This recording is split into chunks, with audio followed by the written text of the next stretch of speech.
ये कहानी प्राचीन समय की है, जिस वक्त राजाओं और महाराजाओं का शासन चल रहा था। इसी श्रृंखला में हमने आज की इस कड़ी में जो कहानी ली है, दोस्तों आप सुनेंगे तो शायद बहुत बड़ा सबक आपको जिंदगी का मिलेगा। प्राचीन समय में एक राजा हुआ करते थे और उनकी बहुत दिनों तक कोई संतान उत्पन्न नहीं हुई। जब कोई संतान नहीं हुई उत्पन्न तो राजा और रानी को इस बात की बहुत चिंता होने लगी कि हमारे राजपाट को कौन संभालेगा और इस शासन व्यवस्था को कौन सुदृढ़ रखेगा और हमारे मरने के बाद इस प्रजा की देखभाल कौन करेगा। इस बात से दुखी हो करके जब बहुत दुखी हुए राजा और रानी, तो उन्होंने अपने गुरु का आवाहन किया और गुरु की शरण में चले गए। गुरु से जाकर के उन्होंने इसका कारण पूछा तो गुरु ने उनको आशीर्वाद प्रदान किया और उनको कुछ पूजा पाठ करने को कहा। और ठीक 12 महीने के बाद यानी 1 वर्ष के पश्चात उनके घर में संतान उत्पन्न होने की जो है उन्होंने कामना की। 12 महीने गुजर गए और 12 महीने के बाद 13वें महीने में राजा के यहाँ पर एक कन्या का जन्म हुआ। राजा और रानी बहुत प्रसन्न हुए। जहाँ किसी संतान की आस नहीं थी, वहाँ पर एक कन्या का जन्म होना उनके लिए बहुत खुशी की बात है। राजा और रानी बहुत खुश हुए और कन्या की देखभाल करने लगे। कन्या धीरे धीरे बड़ी होने लगी। उसका लालन पालन बहुत ही राजसी ढंग से हुआ। कब राजकुमारी बड़ी हो गई पता ही नहीं चला। एक दिन राजकुमारी अपने सहेलियों के साथ बगीचे में गई थी। वहां पर दूसरे देश का एक राजकुमार जो कि भटकता हुआ शिकार खेलते समय इनके क्षेत्र में आ गया था। और जब आ गया तो राजकुमारी ने उस राजकुमार से बातचीत की और इस बातचीत की श्रृंखला में उनका मिलना जुलना कई बार कई तरीकों से होने लगा। और यह जो प्रक्रिया है एक से अधिक बार हुई, जिसमें राजकुमारी ने राजकुमार को दिल दे दिया और प्यार करने लगी। राजकुमारी के इस बात से अनजान राजा और रानी राजकुमारी की शादी के लिए दूसरे देशों के राजकुमारों से संपर्क करके और राजाओं से बातचीत करके वर की तलाश में हर तीसरे चौथे दिन जाने लगे। जब राजकुमारी को पता चला कि मेरे पिताजी मेरे लिए वर की तलाश में अन्य देशों के राजकुमारों से मिलना, उनका जो है मिलना जुलना शुरू हो चुका है, तो उनको यह बात अच्छी नहीं लगी और उन्होंने अपनी प्रेम कहानी को राजा के सम्मुख प्रकट नहीं किया और राजकुमार के ऊपर दबाव बनाने लगती है कि मुझे भगा के ले चलो, मेरी शादी मेरे पिताजी कहीं और कर देंगे, जबकि मुझे बर्दाश्त नहीं है, मैं मर जाऊंगी, आत्महत्या कर लूंगी, प्राण दे दूंगी। और इस बात से दुखी होकर राजकुमार विवश हो जाता है और राजकुमारी की बातों में आ जाता है। राजकुमारी ने उसको रात को 12 बजे बुलाया, कहा कि मुझे तुम आज भगा के ले चलो, नहीं तो मेरी शादी हो जाएगी तो तुम मेरा मरा हुआ मुंह ही देखोगी। राजकुमार विवश हो जाता है और वह राजकुमारी को भगा के ले जाता है। जिस वक्त राजकुमार राजकुमारी को भगाने के प्रक्रिया को अंजाम देता है तो वह राजमहल के राजकुमारी के कमरे में जाता है और वहां से राजकुमारी को भगा के लेकर आने लगता है। तो राजमहल में हल्ला मच जाती है, शोरगुल हो जाता है। तो राजकुमार और राजकुमारी इस हड़बड़ी में जिस तरफ राजकुमार का घोड़ा होता है, राजकुमार उस तरफ न जा करके दूसरी दिशा में चला जाता है जहां पर उसका घोड़ा नहीं होता है। और इनके बीच की दूरी काफ़ी लंबी होती है, क्योंकि उस ज़माने में किले हुआ करते थे जो कि किलोमीटर तक फैले होते थे। तो इस वक्त घोड़े से राजकुमार का संपर्क हट जाता है, टूट जाता है। राजकुमार राजकुमारी का हाथ पकड़ के, और राजकुमारी उस वक्त अपने भागते समय कुछ सोने के सर्फियाँ, मोहरे, जो उस वक्त सिक्के जो भी चलते थे, चलन में मुद्रा थी, उन सबको ले करके राजकुमार के साथ भाग निकलती है। और जब ये भागने शुरू करते हैं तो महल में शोरगुल मच जाता है, कोलाहल हो जाता है। राजकुमार ने राजकुमारी का हाथ पकड़ा और भागम भाग चल पड़ता है।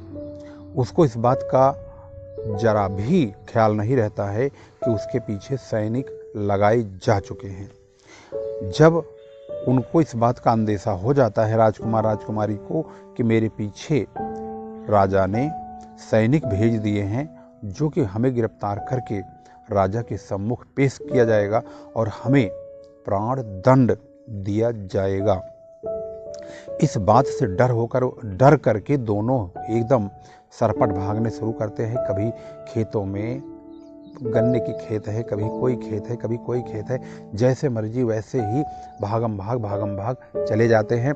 भागते भागते उनको एक सराय मिलती है। सराय उस स्थान को कहते हैं जहाँ पर आजकल हाईवे जैसे चल रहा है, तो हाईवे के किनारे जो ढाबे होते हैं, उन जमानों में, यानी कि उस वक्त, उस कालखंड में जब रास्ते पगडंडियाँ हुआ करती थी, यानी कि सड़कें तो हुआ नहीं करती थी, पगडंडी रास्ते हुआ करते थे, घोड़ों के, बुग्गियों के, ऐसे ही खच्चरों के, हाथियों के आने जाने के रास्ते हुआ करते थे, पक्की सड़कें नहीं होती थी। तो वहाँ पर जो सराय थी, वो सराय पानी पिलाने का काम और वहाँ पर कुछ वस्तुएं, सामान, घोड़े, हाथी, ये सब बेचने का काम हुआ करता था। तो वहाँ पर एक व्यापारी था, जो व्यापारी पानी पिलाने का काम और घोड़े बेचने का काम करता था। राजकुमार और राजकुमारी भागते भागते उसके पास गए और उससे उन्होंने अपनी कथा सुनाई, अपनी कथा यानी कि अपने बारे में सारी बात बताई। तो वहाँ का व्यापारी इनकी जो है आवभगत करता है, क्योंकि इनके पास मुद्रा होती है, तो पैसे तो होते ही हैं। तो व्यापारी को क्या चाहिए, उसको सेवा भाव करने के लिए कुछ तो चाहिए। वह इनकी सेवा भाव करता है और इनसे कहता है कि हमारे पास घोड़ों का भंडार है, आप हमारे यहाँ से अपनी मर्जी के मुताबिक घोड़े ले सकते हैं। जिस प्रकार के घोड़े की आपको आवश्यकता है, आपको हम उसी प्रकार के घोड़े देंगे। राजकुमारी ने तुरंत कहा कि हमें ऐसा घोड़ा दीजिए जो सरपट भागता हो, जो नज़र से ओझल हो जाए, पता भी न चले। तो व्यापारी ने एक घोड़ा दिखाया, घोड़ा जो कि बहुत सरपट भागता है, बहुत तेज भागता है, लेकिन उसका 3 गुना स्पीड में एक घोड़ी को भी दिखाता है, जो कि 3 गुना स्पीड में, घोड़े की 3 गुना स्पीड में घोड़ी भागती है। राजकुमारी घोड़ी पर प्रसन्न हो जाती हैं और कहती है कि हमें यही घोड़ी चाहिए जो घोड़े की 3 गुना स्पीड में चलती है, इस वक्त हमें अपनी जान बचानी है। लेकिन उस व्यापारी ने उस घोड़े की क्वालिटी बताई, उस घोड़े की क्वालिटी में ये बताया कि घोड़ा जो है वह बहुत तीव्र गति से चलता है, हवा से बातें करता है, नज़र झपकते ही, यानी पलक झपकते ही गायब हो जाता है। यह बात उसने घोड़े के बारे में बताई। जब घोड़े की बात बताने का समय आया, घोड़ी का, तो उसने ये बताया कि घोड़े की 3 गुना स्पीड में चलती है, हवा से बातें करती है, लेकिन इसके अंदर एक बीमारी है। बीमारी वह यह है कि अगर यह पानी देखती है तो आगे नहीं बढ़ती, बल्कि पानी में ही लोटपोट हो जाती है और फिर आगे नहीं बढ़ती है। तो राजकुमार और राजकुमारी सोच में पड़ गए। फिर राजकुमारी ने एकदम से तपाक से कहा कि हमें ये घोड़ी चाहिए, क्योंकि हमें अपनी जान बचानी है, हमें मरना नहीं है, इसलिए हमें घोड़ी दे दो, क्योंकि हमें नज़रों से ओझल होना है, हमें सरपट भागना है, हमारे पीछे सैनिक लगे हैं, हमारी जान खतरे में है और कभी भी वह हम तक पहुंच सकते हैं। इतनी बात सुनकर के व्यापारी ने उनको घोड़ी दे दिया। राजकुमार और राजकुमारी घोड़ी पर बैठकर चल पड़ते हैं। जब घोड़ी पे बैठ जाते हैं दोनों, राजकुमार और राजकुमारी, और सरपट भागते हैं, तो वो भागम भाग चले जाते हैं। एक जंगल पड़ता है, फिर दूसरा जंगल पड़ता है, फिर तीसरा जंगल पड़ता है, भागम भाग, और जैसे ही चौथा जंगल आता है, चौथे जंगल को पार करने का जैसे ही समय आता है, ठीक उसके सामने एक नदी आ जाती है और अंधेरे में घोड़ी नदी में कूद जाती है। जहाँ मैं कहानी सुना रहा हूँ यहाँ मोर है जो समय समय पर बोल रहा है और कहानी का आनंद भी बहुत अच्छी तरह से प्रदान कर रहा है।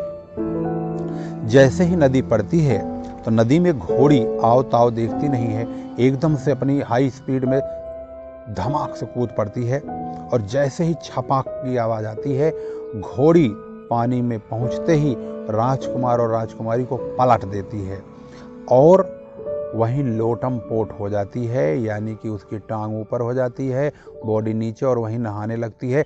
इनका जो है कोई ख्याल नहीं रहता है। राजकुमार और राजकुमारी उस वक्त पानी में तैरने लगते हैं।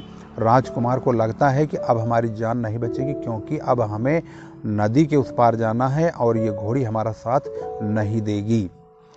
जब इस बात से दुखी होने लगता है राजकुमार, तो उसने अपने म्यान से तलवार निकाली। तुरंत उसने पहले ही झटके में घोड़ी के गर्दन को काट के अलग कर दिया और दूसरी बार फिर उसने तलवार तानी और अब की बार जो तलवार उठी वो राजकुमारी के ऊपर उठी और राजकुमारी का गला खचाक काट के अलग हो जाता है। यानी दूसरी बार जब राजकुमार ने तलवार चलाई तो राजकुमारी का गला काट दिया और फिर वह वहीं पर डुबकी मार के इस पार से उस पार चला गया। जब चला जाता है तो इतने में ही सैनिक आ जाते हैं। सैनिक राजकुमारी की मुंडी और बॉडी अलग अलग लाद के लेकर आते हैं, राजा से बताते हैं। राजा ये सब दृश्य देख करके बहुत दुखी होते हैं। उनको लगता है कि हमारे पास एक संतान बहुत दिनों बाद आई, परंतु ये नालायक निकली, इसने भी आज नाश कर दिया, हमारी ज़िंदगी को तबाह कर दिया, क्या किया जाए। लेकिन एक बात नहीं समझ में आई, यह एक प्रश्न चिन्ह हो गया हमारे लिए कि जो राजकुमार राजकुमारी को इतनी जी जान से चाहता था, अगर उसने घोड़ी का गला काट दिया तो इस बात से दुखी था कि भाई घोड़ी आगे नहीं बढ़ पाई, परंतु उसने जिस राजकुमारी को इतना जी जान से चाहता था, प्यार करता था, आखिर उसका गला कैसे काट दिया इसने? आखिर उसकी वजह क्या हो सकती है? क्यों गला काट दिया उसने? तो यह बात राजा की समझ में नहीं आती है। राजा ने बहुत दूर दूर के राजाओं महाराजाओं विद्वानों को बुलाया और इसका कारण जानने की कोशिश की। जब कोई इस प्रश्न का सही अर्थ या सही उत्तर नहीं दे पाया, तो राजकुमार और राजकुमारी की इस कहानी में राजा ने यह अनाउंसमेंट कर दिया, यह घोषणा कर दी कि आज के बाद इस कहानी के बारे में, इसका जो यहाँ पर प्रश्न चिन्ह लगा हुआ है, इस प्रश्न चिन्ह को जो व्यक्ति हल कर देगा। प्रश्न चिन्ह क्या है? यही प्रश्न है कि राजकुमार जो कि राजकुमारी से इतने जी जान से प्यार करता था, आखिर उसने घोड़ी का गला काटा तो काटा, लेकिन राजकुमारी का गला क्यों काटा? आखिर उसकी वजह क्या है? जो इस प्रश्न का जवाब दे देगा, मैं उसे अपना आधा राज्य उसको सौंप दूंगा। जब यह अनाउंसमेंट, यह घोषणा चारों ओर फैली तो बड़े बड़े विद्वान आए, बड़े बड़े योद्धा भी आए, बड़े बड़े राजा महाराजा भी आए।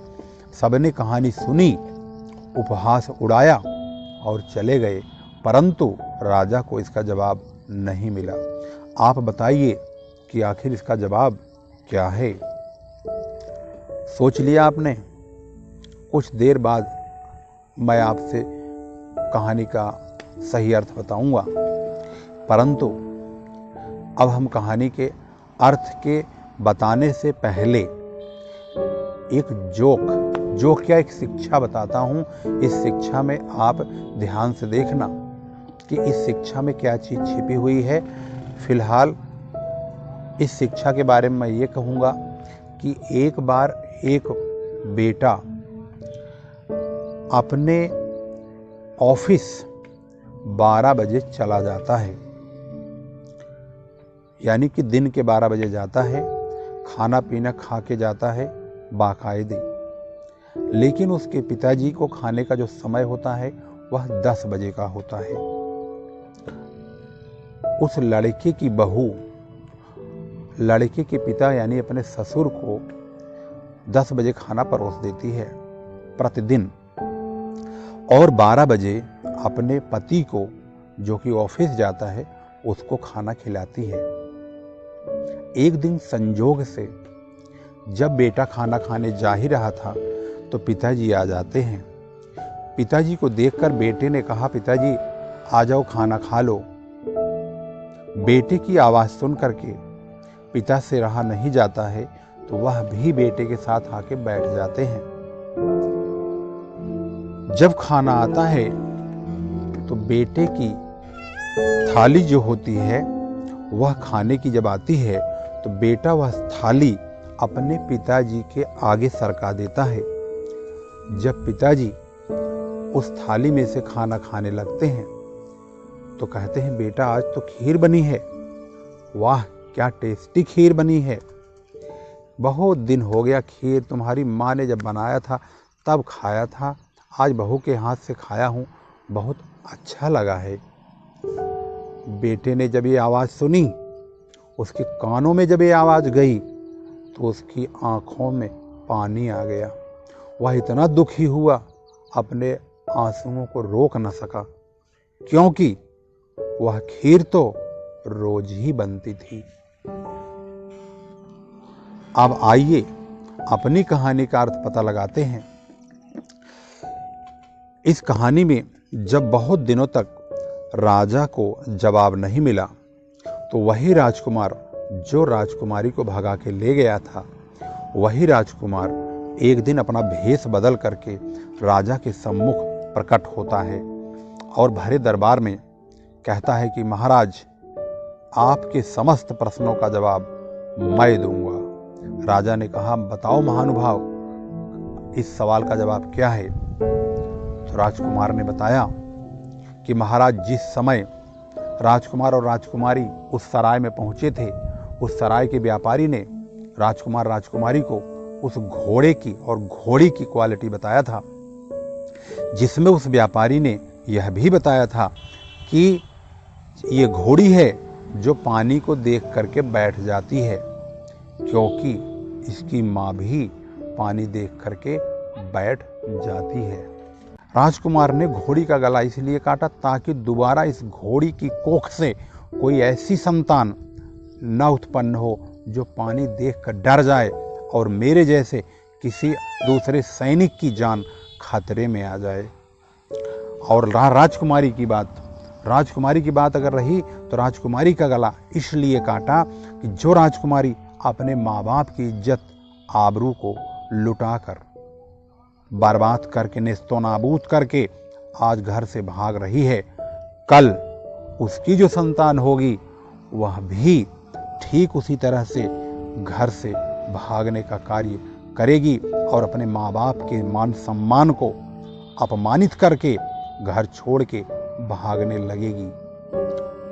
जब इस बात को राजा ने सुना, राजा अपने सिंहासन से खड़े हो गए और तालियां पीटते हुए उन्होंने कहा, बहुत अच्छा महानुभाव, इस जवाब से मैं प्रसन्न हूं। राजकुमार के उत्तर को सुन करके राजा इतना प्रसन्न हुआ, उसने तालियां पीटते हुए अपने सिंहासन को छोड़ दिया और राजकुमार को गले लगा लिया और कहा, महानुभाव, तुम सत्य कहते हो, क्योंकि मैं राजकुमारी की मां को भागा करके ही लाया था। इस प्रकार से यहाँ पर जो शिक्षा मिलती है वह शिक्षा तो आप लोगों को मिल ही गई होगी कि माँ बाप के मान सम्मान को बनाए रखना बहुत आवश्यक है। ऐसा कोई कदम नहीं उठाना चाहिए जिससे उनको अपना सर झुकाकर चलना पड़े, अपमानित होना पड़े। औलाद ही माँ बाप की शान होती है।